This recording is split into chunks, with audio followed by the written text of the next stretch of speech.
again, this is Shay, Tai Chi is Therapy, and the last video that I made with to keep my promise to show you some cue words, the sun was terrible and it washed me out. So we're doing it inside with a little bit different venue here. I did want to give you that information before I go ahead and post the ones with a series of cue words.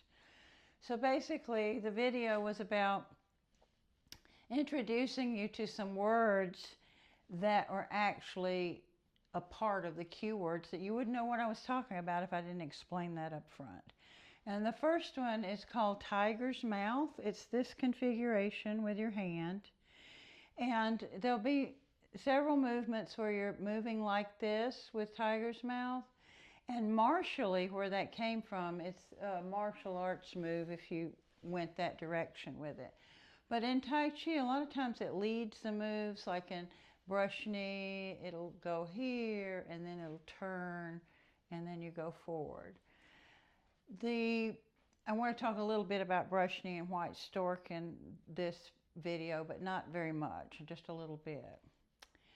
The other thing I'll be talking about in the next video in detail is not only some more about brush knee, but the white stork cools its wings. And there's a part in there called slicing the cake. And what that means is the blade of the upper hand comes down. And notice tiger's mouth is taken off in the back there and coming over. So those are the main things that I wanted to tell you to be aware of when we begin to break these down in the next video. I'm going to talk in depth about brush knee, in depth about white stork. But if you don't know what I mean when I say tiger's mouth or slicing with the blade of your hand, it won't make any sense. The other thing is the qua. I want to review that a little bit. The qua is the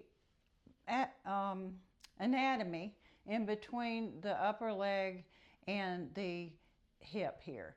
So if you put your hands there and you sink in the back like I told you to keep your bottom tucked under, not like that, just straight, and you don't want it like that, just straight, where if you took your hand it would feel straight on your spine.